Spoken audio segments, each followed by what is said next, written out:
అంటే అందరికీ నా నమస్కారాలు. విద్యార్థులకి, పూర్వ విద్యార్థులకి నా ఆశీస్సులు, వాళ్ళ పిల్లలకి నా ప్రేమ తెలియజేస్తూ నా ప్రస్తుతం. ఇక మొదట మీరు పిలవటానికి వచ్చినప్పుడే అడిగాను, మళ్ళీ ఇప్పుడు కూడా అడుగుతున్నాను. 96 సినిమా వచ్చి చాలా రోజులు అవుతుంది కదరా, మీరేంది మరీ స్లోగా 6 సంవత్సరాల తర్వాత కానీ కళ్ళు తెరవలేదు. అదా ఆల్రెడీ 2018లోనే వస్తే మీకు స్లోగా 2005 కానీ 3 రాలేదు. అంటే అంత డ్రైవింగ్ ఫోర్స్లో లేవేమో మరి. ఇక ముందు మనం ఒక చిన్న విషయం చెప్తా. మామూలుగా మనం ఆల్రెడీ అందరూ పేరెంట్స్ అయ్యారు కదా, దాన్ని ఉదాహరణగా తీసుకుందాం. అంటే ఇందాక మనం చెప్పినట్టు మామూలుగా హనుమంతరావు పక్కన కూర్చుంటే హనుమంతరావు మీ ప్రీ శిష్యుడు అన్నారు. మొన్న వీడియో కాల్లో, కాన్ఫరెన్స్ కాల్లో మాట్లాడేటప్పుడు దుర్గా మీ ప్రీ శిష్యురాలు అన్నారు. వాస్తవమే, మీకు కూడా ఒక 2 పిల్లలు ఉన్నారనుకుందాం. ఒకరు బ్రహ్మాండంగా చదువుతున్నారు, గేమ్స్లో, స్పోర్ట్స్లో సూపర్గా బాగా యాక్టివ్గా ఉన్నారు, మంచి స్థాయికి పోయే పొజిషన్లో ఉన్నారు, బాగా ఉన్నాడు. రెండో వాడు అంత యాక్టివ్ కాదు, కొంత ఏదో కారణం ద్వారా అంత యాక్టివ్ చదువులో కానీ మిగతా వాటిలో కానీ వెనకబడి ఉన్నాడు అనుకుందాం. మీకు ఎవరి మీద ప్రేమ ఎక్కువ ఉంటుంది? పేరెంట్సే కదా మీరు. బాగా వాడు బ్రహ్మాండంగా అభివృద్ధిలో పోయేవాడి మీద ప్రేమ ఉంటుందా, వెనకబడిన వాడి మీద ప్రేమ ఉంటుందా? పేరెంట్ అయ్యి ఉంటే డెఫినెట్గా ఎవడి మీద ప్రేమ ఉంటుంది?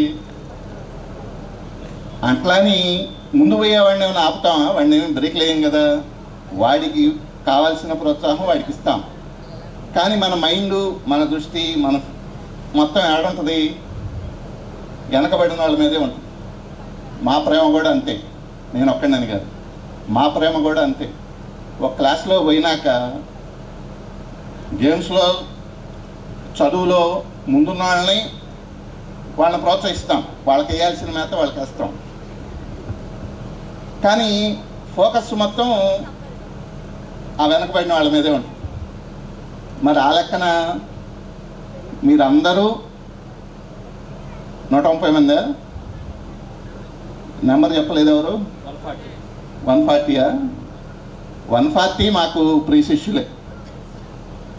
చివరి వాడి దాకా ఇంకా మాట్లాడితే అది కూడా చెప్పాను కదా, చివరి వాళ్ళ మీదే ప్రేమ ఎక్కువ. ఇంకా ఎప్పుడైనా వాళ్ళని ఎంతసేపటికి వాళ్ళకి ఇంకొంచెం ముందుకు తేవడానికే మా ప్రయత్నం, ఎప్పుడు మా సర్వీస్ మొత్తం ఉంటుంది. ఇక రెండో విషయం, మాస్టర్ గారు చెప్పిన విషయమే నేను కూడా చెబుదామని అనుకున్నాను.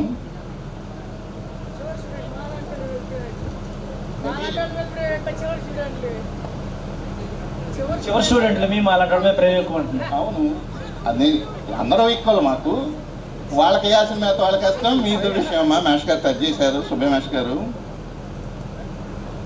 ఒక ఫంక్షన్ లేదా ఒక కార్యక్రమం పెట్టుకున్నామంటే దానికి ఒక గోల్ ఉండాలి, ఒక లక్ష్యం. బ్రహ్మాండంగా గెట్ టుగెదరు ఒక రోజంతా గడిపాము. పిల్లలతో పాటు వచ్చారు, ఫ్యామిలీతో పాటు వచ్చారు, హ్యాపీ. ఒక్కసారి మన గ్రూపు వాట్సాప్ గ్రూప్ పెట్టుకొని మీరు ఆల్రెడీ స్పీడ్గానే ఉన్నారు. ఒకసారి రౌండ్ అబౌట్ చూసుకొని మన లక్ష్యం ఏముండాలి చెప్పాను కదా, గోల్ ఉండాలి. కార్యక్రమం పెట్టుకున్నాక వెనకబడి ఉన్న వాళ్ళకి ఏదో విధంగా కారణాలు కావచ్చు, ఆ టైంలో మీతో పాటు కోపప్ చేయలేకపోవచ్చు, ఆ టైంలో స్టడీస్లో వెనకబడి ఏదో పొలం పని చేసుకుంటూ ఉండొచ్చు, వాళ్ళ పిల్లలు ఉండొచ్చు. ఒకసారి ఐడెంటిఫై చేసుకోండి. వాళ్ళంతటి వాళ్ళు మిమ్మల్ని అప్రోచ్ కాలేదు. మీకు తెలవని కదేం కాదు. కృష్ణుడు కుచేళ్ళు కదా, చదివి ఉంటారు కదా 100 సార్లు. ఇప్పుడు కుచేళ్ళు పోయామని అడగలిగాడా? అడగలేకపోయాడు కదా. అడదాకా అంత అవసరం ఉండి కూడా పోయి అడగలేకపోయాడు. అది ఉంటుంది. కాబట్టి ఎవరు ఐడెంటిఫై చేయాలి? కృష్ణుడే ఐడెంటిఫై చేశాడు. ఐడెంటిఫై చేసుకొని తనకి ఏం కావాలో చూసుకోగలిగాడు. మనం ఇవాళ కార్యక్రమం ఫైనల్ గోలు అది పెట్టుకుంటారని ఆశిస్తూ నేను సెలవు తీసుకుంటున్నాను.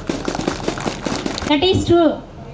ఎందుకంటే ఆ బ్యాక్ బెంచ్లో ఉన్న స్టూడెంట్స్ని ముందుకు తీసుకురావడం కోసం వాళ్ళు చేయని ప్రయత్నం అంటూ ఏది ఉండదు కదా. మరి దాన్ని గుర్తుపెట్టుకొని మన ఈ కార్యక్రమాన్ని కొనసాగించుకుంటున్నాము.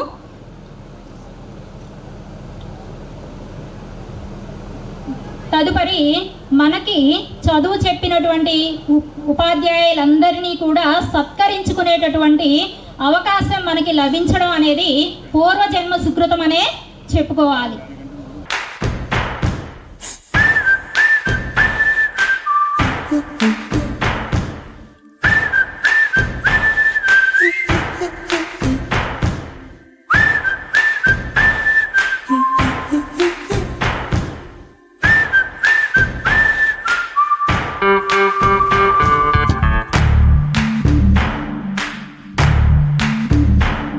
మన ఫ్రెండల్లే ఇంకెవడుంటాడు, జనమందరిలో తానొకడే కాడు, మన గుండెల్లోనే ఉన్నవాడు, కనుపాపలకెందుకు ఎదురై రాడు, మన నవ్వుల్లో నమ్మకమే వాడు, మరి చెంపలకెందుకు చెమ్మయ్యాడు, మన ఫ్రెండల్లే ఇంకెవడుంటాడు, జనమందరిలో తానొకడే కాడు, మన గుండెల్లోనే ఉన్నవాడు. అలవోతారు వాళ్ళంటే మేమందరితో మాకు రావి రమణ మాస్టర్ ఒకళ్ళు ఇంకా ఇంకా వాళ్ళకంటే వాళ్ళ పిల్లల కంటే ఎక్కువగా మమ్మల్ని చూసుకున్నారు. ఆ తీను ఇదిగో మా మాధవి కూడా చక్కగా ఇంకో తల్లిదండ్రులు అంతే. చాలా వీళ్ళ దగ్గరే ఉన్నాం మేము.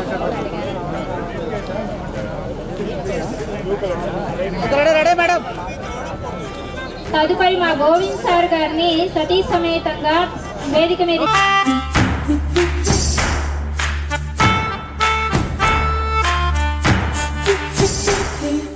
నిన్నటి దారిని ప్రశ్నిస్తాడు, తానే రేపటి బాటని సృష్టిస్తాడు. నిద్దురమా